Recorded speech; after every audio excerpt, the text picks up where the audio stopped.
మార్గదర్శి కేసులో ఇంతకుముందు చెప్పాను, అది నిన్న సుప్రీంకోర్టు వారు ఆర్డర్ కాపీని అప్లోడ్ చేశారు. ఆ కాపీ మీ అందరికీ కూడా వాట్సాప్లో ఈ పాటికి వచ్చేసి ఉంటుంది. అంటే 11 దాటాక పెట్టమని చెప్పాను, మీ గ్రూప్లోకి వచ్చేసి ఉంటుంది. రాకపోతే 5 నిమిషాల్లో వస్తుంది. అది వేళ ఈనాడులో కూడా దీని ట్రాన్స్లేషన్ వచ్చింది. అంటే వాళ్ళు అందులో ఈనాడు గ్రూప్ వాళ్ళదే కాబట్టి వాళ్ళకు కూడా వాళ్ళ లీడర్ పంపించుంటాడు. ఇది వచ్చింది. ఇందులో ప్రధానమైనటువంటిది మనం ముందు నుంచి చెప్తున్న అంశం 45S మీద రిజర్వ్ బ్యాంక్ ఏం చెప్తుందో వినండి అన్నది చాలా క్లియర్గా జడ్జి గారు జడ్జిమెంట్లో చాలా క్లియర్గా ఒక పేరా రాశారు. ఈ గొడవ అంతా కూడా 45S వైలేషన్ అని అన్నప్పుడు రిజర్వ్ బ్యాంక్ వారిని అసలు అడగకుండా ఈ కేసు తేల్చేయడం కరెక్ట్ కాదని వెనక్కి మళ్ళీ రిమాండ్ చేస్తున్నాం. ఏ కారణాల వల్ల సుప్రీంకోర్టు వారు హైకోర్టు జడ్జిమెంట్ని పక్కన పెట్టారంటే రిజర్వ్ బ్యాంక్ వారిని అడగలేదన్నది ఒకటి, రిజర్వ్ బ్యాంక్ వారిని పార్టీ చేయలేదన్నది ఒకటి, రెండోది అందరికీ ఇచ్చేసామని ఆయన చెప్పినంతలో కాదు, అవసరమైతే కోర్టే ఒక నోటిఫికేషన్ ఇచ్చి ఎవరికైనా అందకపోతే మీరు వచ్చి కోర్టు ముందు చెప్పుకోండి అనేటువంటి ఒక వెసులుబాటు ఇవ్వాల్సింది. ఆ వెసులుబాటు ఇవ్వలేదన్నది అదొక కారణం. రెండోది, దీంట్లో మనం ముందు నుంచి ఏదైతే 45S వైలేషన్ జరిగిందని చెప్తున్నామో దాని మీద విచారణ జరగబోతోంది. 6 నెలల్లోగా పూర్తి చేయమన్నారు. హైకోర్టు చీఫ్ జస్టిస్నే చేయమన్నారు. ఒకవేళ ఆయనకి వీలు కాకపోతే సీనియర్ మోస్ట్ ఎవరుంటే వాళ్ళని పెట్టి చేయమన్నారు. ఒక జ్యుడిషియల్ ఆఫీసర్ని అపాయింట్ చేయమన్నారు. అన్నిటికన్నా నాకు ఇచ్చినటువంటి గౌరవం ఏంటంటే నేను దీంట్లో వెళ్ళి స్వేచ్ఛగా నేను చెప్పాలనుకున్నది కోర్టు ముందు చెప్పి కోర్టుకి సహకరించి దీంట్లో నిజానిజాలు బయట పెట్టడంలో కోర్టుకు సహకరించాలని నాకు కూడా అవకాశం ఇచ్చారు. Andhra Pradesh government, Telangana government, reserve bank ఎలాగా ఉన్నాయి. ఇది మార్గదర్శిది. దీని మీద నేను ఎందుకు ఈవేళ మీరు అందరూ చాలా బిజీగా పొద్దునుంచి చాలా ప్రెస్ మీట్లో ఉన్నారు, అయినా ఎందుకు పిలిచానంటే అఫీషియల్ కాపీ వచ్చిన తర్వాత ఒకసారి నిర్ధారణ చేయాలనేటువంటి ఉద్దేశంతో ఈ ప్రెస్ మీట్ పిలవటం జరిగింది. దీంట్లో నేను ఇన్నాళ్ళ నుంచి ఏదైతే చెప్తున్నానో ఆ 45S అనేటువంటి పెనాల్టీ క్లాజ్ ఏదైతే ఉందో ఆ క్లాజు నాకు వర్తించదని ఆయన అంటున్నాడు, వర్తిస్తుందని నేను అంటున్నాను, వర్తిస్తుందని రిజర్వ్ బ్యాంక్ అంటుంది. దీని మీద హైకోర్టు వారు తీర్పు ఇవ్వాలి. తర్వాత కలెక్ట్ చేసినటువంటి డబ్బు వెనక్కి ఇచ్చేసాను పూర్తిగా అన్న దాంట్లో మొన్న చెప్పినట్టుగా కొంత 2007కి మెచ్యూర్ అయిపోయినటువంటి దాన్ని 2011లో పే చేసినా అంతే అమౌంట్ పే చేశారా, వడ్డీతో సహా పే చేశారా? వడ్డీతో సహా పే చేస్తే చాలా పెరగాలి అమౌంట్. అయితే ఆయన 2007లో ఏదైతే చెప్పారో దానికన్నా ఒక 50 కోట్లు మాత్రమే పెరిగినట్టుగా ఆయన ఇచ్చిన లెక్కల్లో ఉంది. దాన్ని కూడా మొత్తం బయటికి తీసేటువంటి అవకాశం వచ్చింది. అలాగే దాదాపుగా 2007లో ఒక 300 బాక్సులు 2007లో కృష్ణరాజు గారు వాళ్ళు చేసినటువంటి కృష్ణరాజు అనేటువంటి ఒక IPS ఆఫీసర్ గారు చేసిన ఇన్వెస్టిగేషన్లో సుమారుగా 300 బాక్సులు, అది ఎవరో రామోజీరావు గారు వేసినటువంటి పిటిషన్లోనే చూశాను. 300 బాక్సుల్లో వాళ్ళకి సంబంధించినటువంటి అన్ని ఫైల్స్ తీసుకెళ్ళి ట్రయల్ కోర్టు ముందు ఉంచారు. కేసు రాజశేఖర రెడ్డి గారు మామూలుగా ఏదో వేధింపు చర్యల్లాగో లేకపోతే రామోజీరావు మనకు వ్యతిరేకం కాబట్టి ఎప్పుడూ మన తిడుతుంటాడు కాబట్టి అన్న పద్ధతిలో చేయలే. రంగాచారి గారు అనేటువంటి ఒక మోస్ట్ ఆనెస్ట్ ఆఫీసరు ఆయన తీసుకొచ్చి ఒక కమిషన్ వేశారు దీంట్లోకి వెళ్ళమని. ఆ కమిషన్ మీద రామోజీరావు గారు కోర్టుకు వెళ్ళారు. అలాగే కృష్ణంరాజు అని చెప్పి ఆయన మోస్ట్ ఆనెస్ట్ IPS ఆఫీసరు, ఆయన్ని తీసుకొచ్చి ప్రాసిక్యూషన్ అథారిటీగా పెట్టారు. ఆ జీవో మీద వారు కోర్టుకు వెళ్ళారు. అవన్నీ ఇంకా కోర్టులో ఉన్నాయి. దాంట్లో డైరెక్ట్గా రాజశేఖర రెడ్డినే పార్టీ చేశారు. జనరల్గా ఇలాంటి కేసుల్లో చీఫ్ మినిస్టర్ ఆఫ్ ఆంధ్రప్రదేశ్ అని చేస్తారు తప్ప రాజశేఖర రెడ్డి అనే పేరుతోటే ఇవాళకి కూడా ఆ పేరు తీలా. సుప్రీంకోర్టు కాగితాల్లో, హైకోర్టు కాగితాల్లో మార్గదర్శి రామోజీరావు వర్సెస్ వైఎస్ రాజశేఖర రెడ్డి అనే ఉంది. రాజశేఖర రెడ్డి మీద వెళ్ళారట, పర్సనల్గా నా మీదకి వచ్చాడండి. రేపు జరగబోయేటువంటి విచారణలో ఇవన్నీ కూడా ఈ 300 బాక్సుల్లో విషయాలు బయటకు వస్తాయి. డిపాజిట్లు ఆ రోజున డిపాజిట్ల కాపీలు అన్నీ ఉన్నాయి. అన్నీ కూడా కోర్టుకు ఆ రోజున ఇచ్చారు. ఆ కోర్టు విచారణ జరగకుండానే ఆయన ఇన్నేళ్ల నుంచి ఆపుకుంటూ వచ్చి చివరికి అది క్వాష్ అయిపోతే మళ్ళీ దాన్ని సుప్రీంకోర్టు బతికించింది. సుప్రీంకోర్టు బతికించి మళ్ళీ హైకోర్టునే వీళ్ళందరూ ఇచ్చే మాటలు విని మీరు తేల్చాలి తప్ప వినకుండా తేల్చడం కరెక్ట్ కాదు. టెక్నికల్గా అది కూడా చెప్పారు, ఇది తప్ప రైటా అన్న మెరిట్స్లోకి మేము వెళ్ళటం లేదు. పార్టీ ఫేస్ వైలేషన్ జరిగిందా లేదా అది కూడా మేము వెళ్ళట్లేదు. మేము వెళ్తుంది ఏంటంటే వీళ్ళందరినీ విని చేయండి, వినకుండా చేయటం కరెక్ట్ కాదు. Reserve bank, Andhra government, Telangana government ముగ్గురిని పార్టీలు చేయండి, అరుణ్ కుమార్ వచ్చి మీకు అసిస్ట్ చేస్తాడు. అంటే నేను ముందు నుంచి ఇది బయటికి తీసుకొచ్చి మొదలుపెట్టిన వాడిని నేను కాబట్టి నాకు ఆ రకమైనటువంటి ఒక ప్రివిలేజ్, ఒక ఆనర్ ఇచ్చింది. ఇలాంటి ఇంతకుముందు ఇచ్చారేమో ఎవరికైనా తెలియదు, కానీ నన్ను పార్టీగా కాకుండా అసిస్ట్ చేయడానికి నాకు స్వేచ్ఛనిచ్చింది. ఖచ్చితంగా ఇప్పుడు దీనికి సంబంధించినవన్నీ ఏవేవైతే ఉన్నాయో అవన్నీ కూడా హైకోర్టులోకి వస్తాయి. విచారణాధికారి గారు మరి ఆయన రిటైర్ అయిపోయి ఉన్నాడు, ఆయన ఏముండదు. ఎందుకంటే high court is a trial court, high court is not a trial court. Trial కోర్టులో ఇవో మిమ్మల్ని నిలబెట్టి బోన్లో నిలబెట్టి క్రాస్ చేయటాలు అవి ఉంటాయి. హైకోర్టు ఓన్లీ ఆన్ రికార్డే వెళ్తుంది. కింద కోర్టులో ఏదైతే జడ్జిమెంట్ ఇచ్చారో ఆ జడ్జిమెంట్ పెట్టుకుని హైకోర్టు వెళ్తుంది తప్ప రేరెస్ట్ ఆఫ్ ద రేర్ అకేషన్స్లో ఎప్పుడైనా పిలుస్తారు సాక్షిని మళ్ళీ పిలవాలంటే. నేను చాలా తక్కువ, నేను ఎప్పుడు వెళ్ళా, ఎక్కడైనా జరిగి ఉండొచ్చు. ఇప్పుడు జరిగేది కూడా ఓన్లీ డాక్యుమెంట్స్ మీదే వెళ్తుంది ఇది. ఇప్పుడు మీ పేరును డబ్బులు ఇచ్చేశారు, మీరు మీకు వెనక్కి ఇచ్చేశారని ఉంది. ట్రయల్ కోర్టు అయితే పిలిచి అడుగుతుంది, ఇచ్చేశారా నిజంగా, లేకపోతే వీళ్ళు ఏమైనా భయపడి చెప్పి మీరు ఎలా అంటున్నారా, లేదని నాకు ఇచ్చేశారు అంటారు. ఎలా ఇచ్చారు, క్యాష్ ఇచ్చారా, చెక్ ఇచ్చారా, చెక్ ఇస్తే ఏ బ్యాంక్ చెక్ ఇచ్చారు, ఇవన్నీ కూడా ట్రయల్ కోర్టులో జరుగుతాయి, సాక్షి విచారణలో. హైకోర్టులో ఇవే ఉండవు. ఇచ్చావా లేదా డాక్యుమెంటే, ఇగోనండి ఇన్ని చెక్కులు, ఇగో ఇంతమందికి ఇచ్చాం. ఇప్పుడు ఆల్రెడీ ఆయన ఒక 75 అస్త్రాలు పంపించారు. ఒక్కొక్క దాంట్లో అంటే 2,70,000 పేర్లు, ఎవరెవరికి ఎప్పుడెప్పుడు అమౌంట్లు ఇచ్చారన్నది మొత్తం అంతా కట్టలు కట్టి బుక్స్ అన్నీ వస్తాయి మన ఆఫీస్కి. నాకు ఇచ్చారు, స్టేట్ గవర్నమెంట్కి ఇచ్చారు, తెలంగాణ గవర్నమెంట్కి ఇచ్చారు, మొత్తం అవన్నీ. వాటిలో చూడాలి, వాటిలో ఆల్రెడీ నేను రాజమండ్రి పేర్లన్నీ తీశాను. ఆల్మోస్ట్ కోట్ల మీద రూపాయలు వేసిన వాళ్ళు కూడా ఉన్నారు. 2,70,000 మందిలో 2,70,000 పేర్లు అవి. ఒకే పేరు అయినా 20 డిపాజిట్లు, 15 డిపాజిట్లు, 10 డిపాజిట్లు, ఇలాంటివన్నీ కూడా తీసాం. అవన్నీ కోర్టు వారు మామూలుగా అయితే నువ్వు అక్కడ ఏదైనా సరే 20,000 దాటితే చెక్కు ద్వారానే జరగాలి, అది రూలు. కానీ మనం అందరం డబ్బులెట్టు తిరుగుతున్నాం. దాంట్లో ఏదైనా గవర్నమెంట్ కనుక ఫీల్ అయితేనే పట్టుకుంటారు. ఈవేళ నువ్వు కోటకు మందే రాపి జేబుల్ చెకింగ్ మొదలెట్టావంటే 20,000 దాటిన వాళ్ళందరినీ అరెస్ట్ చేయొచ్చు. క్యాష్ క్యారీ చేయకూడదు, క్యాష్ పట్టుకెళ్ళకూడదు, అది రూల్ పెట్టారు. 20,000 మించి ట్రాన్సాక్షన్, క్యాష్ ట్రాన్సాక్షన్ చేయకూడదు. 50,000 చేశారా? 50,000, ఓకే. 50,000 carrying 50,000 transaction. అదే మనకు నాకంత క్లియర్గా తెలియదు, కానీ దాని మీద కూడా కేసు ఉంది. మార్గదర్శి గారు డబ్బులు తీసుకుని ఒక వ్యాన్లో డబ్బులు పట్టుకెళ్తున్నారని ఆ వ్యాన్ ఆప్ చేసి, ఆ వ్యాన్ పర్టికులర్స్ అది బాంబే వ్యాన్. ఎందుకంటే ఇలా సెక్యూరిటీ వ్యాన్లు ఇక్కడ లేవు, బాంబేలో ఒక కంపెనీకి ఉంది. ఆ బాంబే కంపెనీ వచ్చి మన క్యాష్, ఇప్పుడు బ్యాంక్ నుంచి క్యాష్ ఇంకో బ్యాంక్ లాకర్లో మార్చాలనుకోండి, మార్చాలంటే బ్యాంక్ వాడు విత్ సెక్యూరిటీ తీసుకెళ్తాడు. అది ప్రైవేట్ వాడు ఏం చేస్తాడు, ఆ బాంబే కంపెనీని హైర్ చేస్తారు. ఆ బాంబే కంపెనీల దగ్గర అన్నీ చేశారు. అప్పుడు మీకు 2007, 2008లో ఈ బాంబేలో ఏ కంపెనీ దగ్గర హైర్ చేశారు, ఎంతెంత డబ్బు పట్టుకెళ్ళారు, ఆ డబ్బు అంతా కూడా ఎవరి దగ్గర కలెక్ట్ చేశారు, ఇవన్నీ కూడా ఉన్నాయి. ఇవన్నీ బహుశా ఆ 300 బాక్సుల్లో ఇవన్నీ ఉండుంటాయి.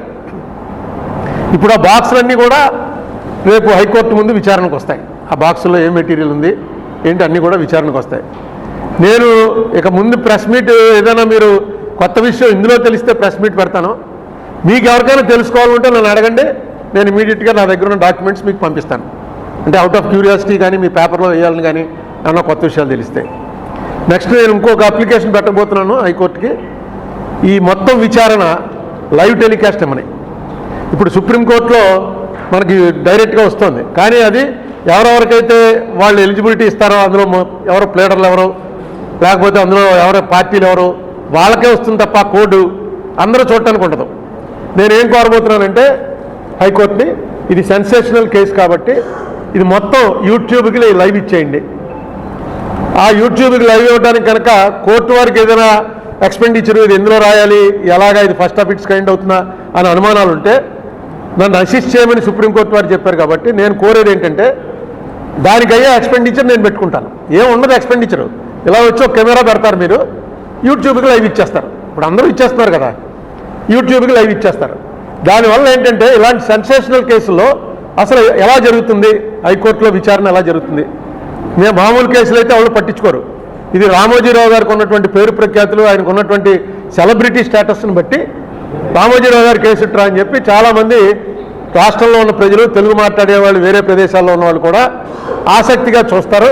తెలుస్తాయి అసలు ఈ చట్టాలు ఏంటి, బ్యాంకు ఆర్బీఐ చట్టాలు ఏంటి, ఎలా కలెక్ట్ చేయొచ్చు, కలెక్ట్ చేసిన డబ్బు ఎలా ఉంచాలి, దాంతో ఏం చేయొచ్చు, ఈ విషయాలన్నీ కూడా కూలంకషంగా తెలుసుకోవాలంటే దీన్ని లైవ్ టెలికాస్ట్ యూట్యూబ్ ద్వారా ఇవ్వమని చెప్పి ఒక అప్లికేషన్ పెడతాను. నాకు కోర్టు వారు అంగీకరిస్తారనేటువంటి నమ్మకం ఉంది. టీవీ వాళ్ళు ఎవరు కావాలంటే ఒకసారి యూట్యూబ్కి ఇచ్చేసిన తర్వాత ఈటీవీ వారు పెట్టుకోవచ్చు, ఇంకా వారికి వ్యతిరేకంగా సాక్షి వారు పెట్టుకోవచ్చు. ఎవరు పట్టుకోవాలి, ఎవరు కావాలంటే వాళ్ళు ఫ్యాక్ట్ చూపించడానికి ఉంది, ఎవరైనా చూపించుకోవచ్చు. ఏది అంటే యాక్చువల్గా జడ్జిమెంట్ ఇచ్చింది నా కేసులోనే ఇచ్చారు. డిలే కండోన్ చేసింది కూడా నా కేసులోనే డిలే కండోన్ చేశారు. మీకు పంపిన ఆర్డర్లో ఉంటుంది చూడండి, ఫస్ట్ లైనే ఉంటుంది. నాది అరుణ్ కుమార్ వర్సెస్ మార్గదర్శి అనే ఉంటుంది. స్టేట్ గవర్నమెంట్ వచ్చింది తర్వాత, కానీ దాని మీద స్టేట్ గవర్నమెంట్ 3 years లేట్గా వచ్చిందని చెప్పి చాలా పెద్ద ఆర్గ్యుమెంట్ చెప్పారు ప్లేటర్లో. కానీ జడ్జి గారు అసలు ఆంధ్రప్రదేశ్ గవర్నమెంట్ వారి డిలే గురించి కానీ, లోకల్ స్టాండీ గురించి కానీ వారు అసలు పరిగణనలోకి తీసుకోలే. నాది మాత్రం డిలే కండోన్ చేశారు. ఎప్పుడైతే ఈ కేసులో జడ్జిమెంట్ డెలివరీ చేశారో, ఆర్డర్ డెలివరీ చేశారో, లోకల్ స్టాండీ ఉన్నట్టే లెక్క. నాకు arbitrator is different. Arbitration is out side the court. ఇది కోర్టులో మామూలుగా ఇలాంటి వాటిలో ఏం చేస్తుంటారంటే అక్కడ ఉన్నటువంటి బాగా సీనియర్ అడ్వకేటు, కాన్స్టిట్యూషనల్ ఎక్స్పర్ట్లు అలాంటి వాళ్ళకి ఇస్తారు ఈ అవకాశం. వాళ్ళని నాకు తెలిసిన లాంగ్వేజ్లో ఎమికస్ క్యూరీ అని పిలుస్తారు. ఎమికస్ క్యూరీ అని ఒక కేసులో చాలా తీవ్రంగా విచారణ జరుగుతుంది అనుకో, ఇప్పుడు కాశ్మీర్ ఇష్యూ, రేపు మన ఏపీ రీఆర్గనైజేషన్ ఇష్యూ వచ్చిన, ఇలాంటి ఇష్యూల్లో ఏంటి ఆర్టికల్ 3 ప్రకారం ఎలా చేయాలి అన్నది జరుగుతుంటే అక్కడ ఆ టైంకి నాని పాల్కే వాళ్ళవో, లేకపోతే ఆయన సోలీ స్వరాబ్జీ, నారిమన్ను ఇలాంటి వాళ్ళు ఎవరైనా కూర్చుంటే వాళ్ళని తక్కువ అడుగుతారు, what is your opinion, you please come at with the opinion as an with an affidavit అని ఏమైనా అన్నారనుకో, వాళ్ళని అమికస్ క్యూరీ అని పిలుస్తారనమాట. అంటే to assist the court or to help the court. మనకి అమికస్ క్యూరీ అదేం కాదు. నేను ఓన్లీ ఈ కేసులో నేను చూపించినటువంటి ఇంట్రెస్ట్, ఈ కేసులో నేను వచ్చి బయట తీసుకొచ్చిన నిజానిజాలను బట్టి సుప్రీంకోర్టు వారు ఏం భావించారంటే ఇది యాక్చువల్గా జరగవలసింది గవర్నమెంట్లో, ఎందుకంటే డబ్బు ఇచ్చేసాడా లేదా అన్నది గవర్నమెంట్ తోటి జరుగుతుంది. తెలంగాణ గవర్నమెంట్, ఆంధ్రప్రదేశ్ గవర్నమెంట్ ఈ రెండు కూడా ఆయన తీసుకున్న డబ్బులు వెనక్కి ఇచ్చేసాడా లేదా అన్నంత వరకు వాళ్ళు అందులో వచ్చి పార్టీలు అవుతారు. రిజర్వ్ బ్యాంక్ వాళ్ళేమో పార్టీ ఫేస్ వైలేషన్ జరిగిందా లేదా, జరిగితే ఏంటి, దాని మీద రిజర్వ్ బ్యాంక్ వాళ్ళు పార్టీ అవుతారు. నేను ఎలా అవుతాను, ఈ కేసుని ముందు నుంచి దీన్ని ఫాలో అవుతున్నా కాబట్టి you are allowed to assist. Section వైలేషనే మెయిన్. మనం ఈ కేసులో నాకు పెద్ద సంతృప్తి కలిగించేటువంటి అంశం ఏంటంటే రిజర్వ్ బ్యాంక్ వాళ్ళని పార్టీ చేసి వినకుండా కింద కోర్టులో కేసు తేల్చడం అనేది టెక్నికల్గా కరెక్ట్ కాదు. రిజర్వ్ బ్యాంక్ని పార్టీ చేయండి అన్నారు.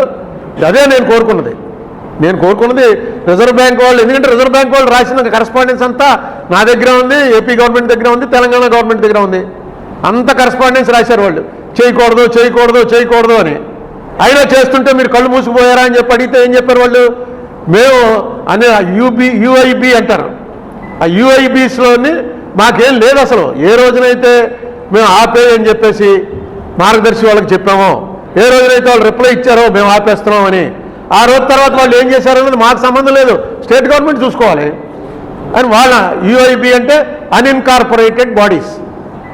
ఆ యూఐబిస్లో లిస్టులోకి పోయాక మేము మార్గదర్శి ఏం చేసిందని మేము పట్టించుకోలేదా, మీకున్నాయి కదా యాక్ట్లు, మీరు చేయండి. ఆంధ్రప్రదేశ్ కూడా వాళ్ళు కరెస్పాండ్ చేశారు. వాళ్ళ కరెస్పాండెన్స్లో క్లియర్గా ఈ హెచ్యుఎఫ్లు అనేవి చేయకూడదు అని క్లియర్గా చెప్పారు.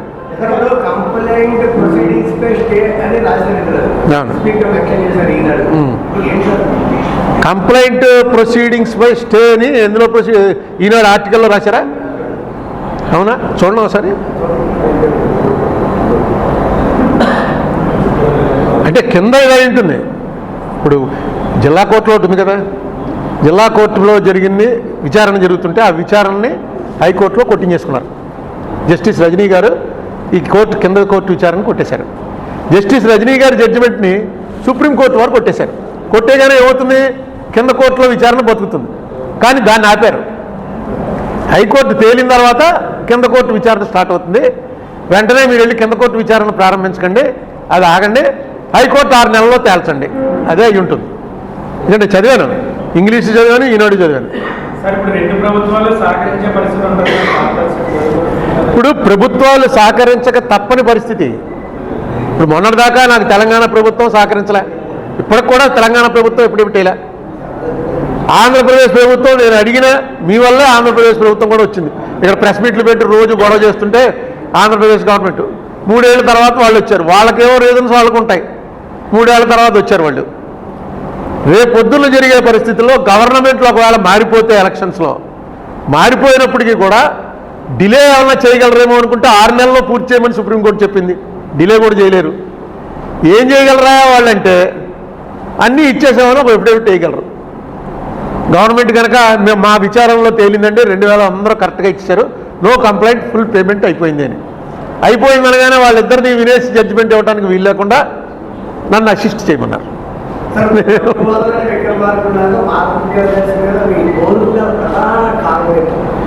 ప్రధాన కారణం అంటే నేను ఒక మధ్యతరగతి వాడిని, మీరందరూ ఎలాగో నేను అలా వాడిని.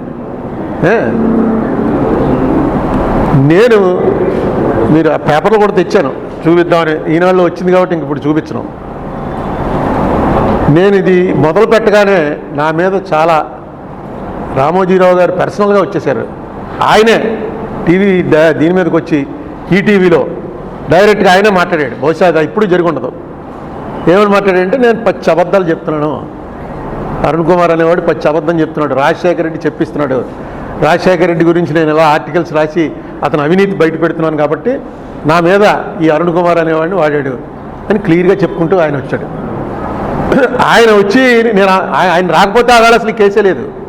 ఎందుకంటే అక్కడ గవర్నమెంట్లో ఆయనకు పలుకుపడింది, దాని మీద ఎంక్వైరీ చేస్తారు, అది అలా నడుస్తూనే ఉంటుంది. అది వెళ్ళిపోయిన తర్వాత మళ్ళీ బీజేపీ వచ్చింది. బీజేపీ అయితే ఆయనకి పద్మవిభూషణే ఇచ్చింది, అంత పలుకుపడింది. కానీ ఎప్పుడైతే ఆయన డైరెక్ట్గా వచ్చాడో నాలాంటి వాడికి ఎలా ఉంటుందంటే, ఇదేంటి మనం అబద్ధం చెప్పడం ఏంటి, యాజ్ పర్ ఏదైతే ఇది ఉందో రూల్ చెప్పాం అని చెప్పి అక్కడి నుంచి స్టార్ట్ అయింది. తర్వాత ఆయన ఏం చేశారంటే, నా మీద ఒక 50 లక్షల రూపాయలకి ఒక డెఫమేషన్ ఇప్పుడు కూడా ఉంది అక్కడ, ఒక 50, అంటే అది డైరెక్ట్గా మనం చేసిన దానికి వాళ్ళకి కాంపెన్సేట్ చేయాలి అని ఒక 50 లక్షలకు వేశారు. అది కోర్టులో పెండింగ్లో ఉంది. శైలజాకరణ్ గారు అన్నారు, అందరూ ఇంకా వీళ్ళు వాళ్ళనే ఉంది. అయితే నేను అనేది ఏంటంటే, వాళ్ళ వ్యాపారానికి దెబ్బతిన్నప్పుడు వాళ్ళకి ఇరిటేషన్ వచ్చి ఎవడరా వీడు ఆఫ్టర్ గాడు అని ఉంటారు. నిజంగా వాళ్ళతో కంపేర్ చేస్తే 1000 కోట్లు వాళ్ళను, నేను ఆఫ్టర్ కింద వాళ్ళకి కనిపించుంటుంది. అదే తప్పులేదు, నేనేమో దాని గురించి ఏం ఫీల్ అవ్వట్లే. నేను మాట్లాడింది అబద్ధం అని చెప్పడమే కాకుండా నా చేత ఒక 50 లక్షల రూపాయలు కట్టించాలని ఎప్పుడైతే వేశారో అది ఎందుకో ఎవరికి కూడా పెద్ద వార్తల్లోకి రాలేదు. కారణం ఏంటంటే, రామోజీరావు గారు లాంటి వాడిని అలా చూస్తే వాడి కళ్ళు పేలిపోవాలి, ఇప్పటికి ఇంకా పేలలేదు ఏంటనే జనం అనుకున్నారు. కానీ 50 లక్షలు ఏంటంటే అసలు మొత్తం వాడిని కొట్టలోకి తీసి రోడ్డు మీద నడిపించాలి, రామోజీరావుని అలా అంటారా అని. నేను నిజంగా రామోజీరావు గారిని ఏం అనలేదు. మీరు కావాలంటే పాతవి ఒకసారి తీసి చూడండి. ఇది వైలేషను. ఫస్ట్ ప్రెస్ మీట్లో క్లియర్గా చెప్పాను ఏమనంటే, ఇది నిజం కాకూడదని కోరుకుంటున్నా, నేను చేసిన ఆరోపణ నిజం కాకూడదని కోరుకుంటున్నా. కారణం ఏంటంటే, రామోజీరావు గారి స్థాయి వ్యక్తే ఇలా చేస్తుంటే ఇక ఈ దేశంలో చట్టం నడుస్తుందా? ఆయన ఏంటి, ఆయన రెగ్యులర్ విజిల్ బ్లోయర్, ఆయన పేపరే ఒక విజిల్ బ్లోయర్, అందరూ చేసేవి పట్టుకునేది ఆయన చేసేస్తుంటే ఎవడో ఏం చేయలేడంటే, దాని మీద ఆ రోజు సాయంకాలమే ఆయన టీవీలోకి వచ్చి చెప్పేశాడు నా మీద ఎలా చేస్తున్నారని. తర్వాత నేను మొత్తం ఇది చూపించి ఇన్కమ్ ట్యాక్స్ది, ఏమంటే మీకు ఇదిగో నష్టాల్లో నడుస్తున్నాయి మీ సంస్థలన్నీ, మీరు ఇచ్చిన ఇన్కమ్ ట్యాక్స్దే ఇది, మీరేమో 2600 కోట్లు బాకీ ఉన్నారు, మీ సంస్థలన్నీ కలిపితే 1800 కోట్లు నష్టం ఉంది, మరి ఇదేంటండి అని అడిగితే దానికి ఆయన ఏం చెప్పాడు, నష్టాల్లో నడవట్లేదు, అన్ని టెక్నికల్ లాసెస్ అన్నారు. టెక్నికల్ లాస్ ఏంటి, ఎప్పుడైనా విన్నామా మనం టెక్నికల్ లాస్ అని? అంటే ఇన్కమ్ ట్యాక్స్కి ఇచ్చే లెక్కలు వేరు, మామూలు నిజం లెక్కలు వేరని దాని అర్థం. నష్టాల్లో నడుస్తుందని చెప్పి ఇన్కమ్ ట్యాక్స్కి ఇచ్చి అబ్బాయి నష్టాలు ఏం లేవని చెప్పి డైరెక్ట్గా ఆయనే చెప్పాడు అది టెక్నికల్ లాసెస్ అని. అది ఆయన లేకే ఫ్రంట్ పేజ్లో వచ్చింది, అన్నీ తెచ్చాను. సరే ఇప్పుడు మీకు దీని తర్వాత మళ్ళీ ప్రెస్ మీట్ ఎలక్షన్ టైం కదా, అవన్నీ పెడదాం. ఇవన్నీ కూడా ఇవాళ కోర్టు ముందు ఇన్నాళ్ళు మీ ముందు చెప్తూ వచ్చాను. రాజమండ్రి ప్రెస్లో మీకు కూడా మీరు వచ్చే అందుకే ముందే అడిగేశాడు ఏంటి ఇష్యూ ఏంటని. ఎందుకంటే ఇక్కడ ఏముంది, మార్గదర్శి లేకపోతే పోలారం లేకపోతే ఏపీ రీఆర్గనైజేషను, ఇదే కదా గొడవనే. కానీ దీన్ని మీరందరూ మీ వల్లే ఇది ఒక కొలిక్కి వచ్చింది. ఎందుకంటే దీనికి ఆ ఇంపార్టెన్స్ ఇస్తూ వచ్చారు. ఎప్పుడు కూడా పెరటి చెట్టుని ఇంతగా వాడినటువంటి ఊరు ఇంకోటి ఉండదు. రాజమండ్రిలో పెరటి చెట్టుని ఏదో అరుణ్ కుమార్ ప్రెస్ మీటే కదా ఏముంది వాటితో అని అనుకోకుండా మీరు వచ్చి ఇప్పుడు కూడా దాని మీద అంత ఇంట్రెస్ట్ చూపిస్తున్నందుకు చాలా థ్యాంక్స్. దీన్ని ఒక లాజికల్ ఎండ్కి, ఈ రన్నింగ్ లోపల దీన్ని ఒక లాజికల్ ఎండ్కి తీసుకొస్తాం, ఖచ్చితంగా జరిగి తీరుతుంది. అది ఇంకొక విషయం, ఇంకొక వెరీ వెరీ ఇంపార్టెంట్, మళ్ళీ లేచిపోకండి. ఈ ఎన్నికల్లో నాకు సంబంధించిన వాళ్ళు నాకు చాలా సన్నిహితులు, ఈ పార్టీలో ఒకడు, ఆ పార్టీలో ఒకడు, ఆ పార్టీలో ఒకడు పోటీ చేస్తూ వస్తున్నారు. కాబట్టి నేను ఎన్నికల గురించి కానీ, ఎన్నికల మీద ఏది దాన్ని ఏమంటారు సర్వేలను లేకపోతే ఇంకోటనో నా పేరుతోటే వస్తున్నాయి సమీక్షలు కానీ, ఒక పార్టీని సపోర్ట్ చేస్తున్నట్టు కానీ, ఎన్నికల గురించి నేను ఎన్నికలు అయిపోయే వరకు ఇండివిజువల్గా నా ఫ్రెండ్స్ చాలామంది అడుగుతున్నారు ఒక ఇంటర్వ్యూకి వస్తామని. అంతా క్లోజ్ ఫ్రెండ్స్ అయిపోయారు ఈ 10 ఏళ్లలో. ఎవ్వరికీ కూడా నేను రాజకీయం మాత్రం పోలింగ్ అయిపోయే వరకు ఎవరితో కూడా మాట్లాడను. దయచేసి ఎవరైనా ఇంతకుముందు నేను ఫోన్ చేస్తే మీకు నెక్స్ట్ వీక్ ఇస్తానండి, 10 రోజుల్లో మాట్లాడతాను అని చెప్పుంటే వాళ్ళకు కూడా మీ ద్వారా చెప్తున్నాను.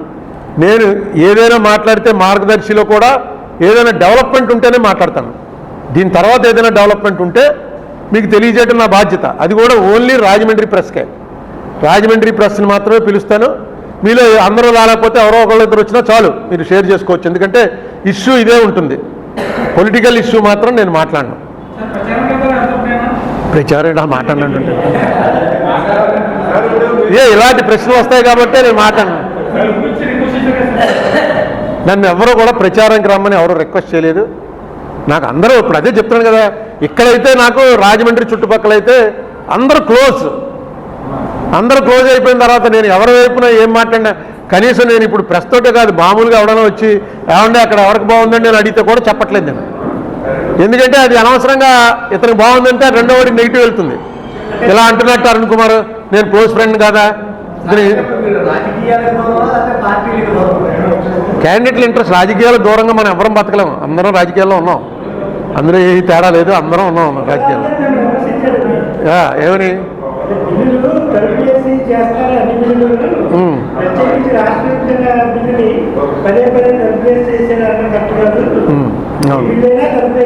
అది కోర్టు కేసు ఉంది, అది అందుకని చెప్పి అది యాక్చువల్గా బిల్లులు ఎలా పాస్ అవుతాయి అన్న దాని మీద నేను చాలాసార్లు మీకు చెప్పానుగా. మీరు చెప్పవలసింది ఓటింగ్ ఉంటే డివిజన్ అంటే తలుపులు వేయాలి. అది హైకోర్టుకే చేస్తాను, నాకు నమ్మకం ఉంది ఖచ్చితంగా ఇస్తారని. ఈ కేసు కూడా వాల్యూ ఉంది, ఈ కేసు డిజర్వ్స్ ఇట్, దానికి అర్హత ఉన్న కేసు ఇది. ఎవరు న్యాయ వ్యవస్థ చేస్తుంది. ఈ జడ్జిమెంటే ఒక రకంగా న్యాయ వ్యవస్థలో పెద్దవాడికి చిన్నవాడికి తేడా ఉండదు. ఓర్పు ఉంటే చాలు. సహనంగా ఇన్ని వాయిదాలు నాళ్ళు తిరిగాను కాబట్టి నేను ఒక సామాన్యుడైనా నాకు ఆర్డర్ వచ్చింది. అంత పెద్ద పెద్ద ప్లేడర్లను వాళ్ళు పెట్టుకున్నా. ఇదే మనకి న్యాయ వ్యవస్థ. ఒకటి ఏంటంటే తిరగలేరు ఇంతకాలం, ఇంకోటైతే వదిలేసినాం. మనకైతే పని పాటు లేదు కాబట్టి ఇదే పని తిరుగుతూ వచ్చాం. ఏమండి అదే చెప్తున్నాను, justice may be delayed but not denied. కానీ దానికి ఇంకో కౌంటర్ ఏంటంటే justice delayed is equal to justice denied. నాది మాత్రం అది కాదు, justice may be delayed but it not be denied.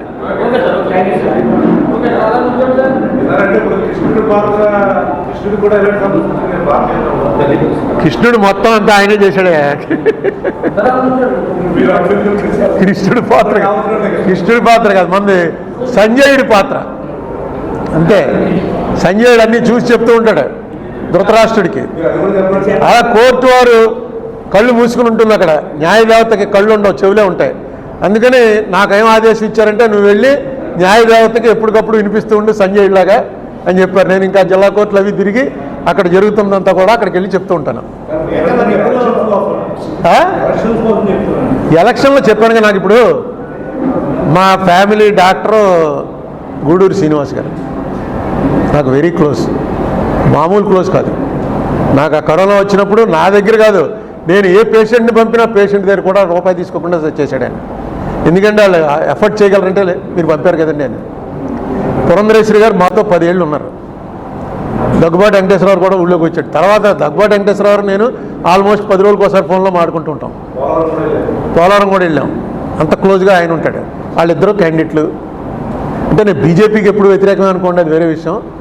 అంటే బయటకు వచ్చి చెప్పడానికి ఓ పక్కన దుర్గేష్, వేణు జక్కంపూడి కొడుకు, ఇక్కడేమో ఆదిరెడ్డి అప్పారావు కొడుకు, మార్గన్ నాగేశ్వరరావు కొడుకు.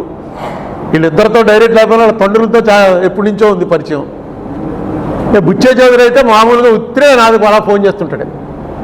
నాకు ఇక్కడ ఉన్న ఇప్పుడు పోటీ చేసిన వాళ్ళందరిలోకి పాత ఫ్రెండ్ ఎవడంటే బుచ్చే చౌదరి. 50 ఏళ్ళు అయింది మాకిద్దరికి, 50 ఏళ్ళు అయిపోయి ఉంటుంది ఈ పాటికి.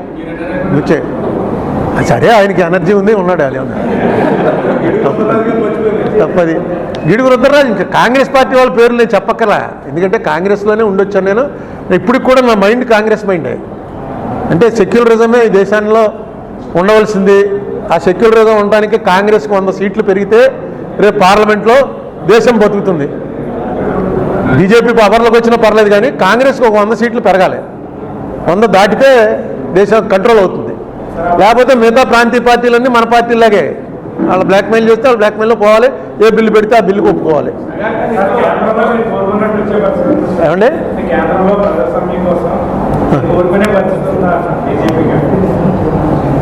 కేంద్రంలో అంటే 100 వస్తాయా కాంగ్రెస్ కన్నా? ఏమో ఆంధ్రాలో ఏమో వస్తాయని అనుకోను నేను. తెలంగాణలో వస్తాయి, కర్ణాటకలో వస్తాయి, ఉన్నాయి, అవకాశం ఉంది.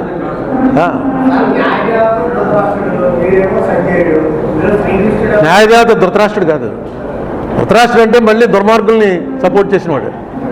మనకి ధృతరాష్ట్రుడు కాదు, న్యాయదేవత. శ్రీకృష్ణుడు వ్యవస్థే, మన వ్యవస్థే శ్రీకృష్ణుడు. దాన్ని అలా తిప్పుతోందనమాట. మనకు తెలీదు. జై శ్రీరామ్.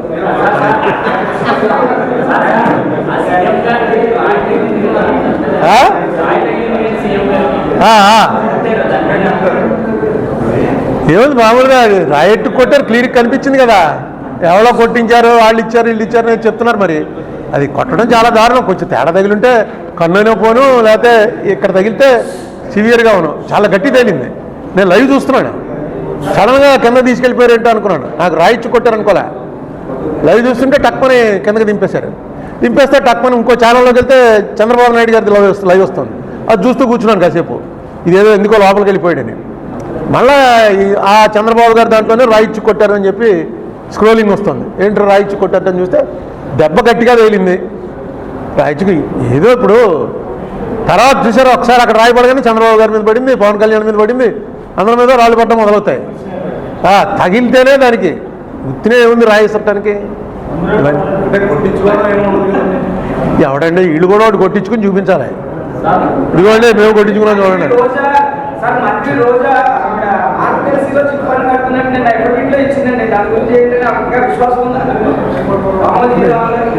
మారి కొడుతుంది ఆవిడ.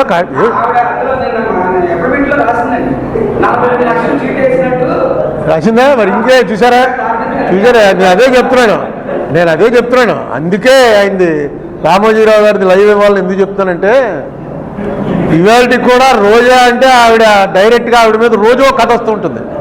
రోజు ఒక కథ వచ్చినా ఆవిడ డబ్బులు అక్కడ దాచుకుంటుంది. మన డబ్బుకి సేఫ్టీ ఏదంటే ఆయన చెప్తాడుగా, మార్గదర్శిలో వేసుకున్నాను, చిన్న మోపెడు కొనుక్కున్నాను. అంతకుముందు వాడికి కారు ఉండేదో ఏమో మనకు తెలియదు. మరి వాడు వచ్చి మార్గదర్శిలో వేసాను, మోపెడు కొనుక్కున్నాను. నేను మార్గదర్శి వాళ్ళు ముందు నుంచి చెప్తున్నాను, డబ్బులు దోచేశారు, పట్టు పారిపోయారు, ఇలాంటివి చెప్పిన. మార్గదర్శి వాళ్ళ మీద నా ఆరోపణ ఏంటంటే చట్టాన్ని పాటించట్లేదు. ఇప్పుడు మీ డబ్బు మీ దగ్గర ఉందండి, కష్టపడి సంపాదించారు, మనందరికీ తెలుసు. దాచుకున్నారు ఇంట్లో, ఇన్కమ్ ట్యాక్స్ నుంచి పట్టుకోవడం ఏంటి అడిగి సంబంధం అసలు? మీ కష్టార్జితం మీరు ఇంట్లో దాచుకుంటే ఇన్కమ్ ట్యాక్స్ రైడ్ చేసి పట్టుకుపోతాడా? ఇది ఎక్కడ న్యాయమండి? అదే రూల్ ప్రకారం వాడికి లెక్క చూపించకపోతే పట్టుకుపోతాడు. ఈయన లెక్కలు చూపించాడు కాబట్టి చూపించమని అడుగుతున్నాం అంతే.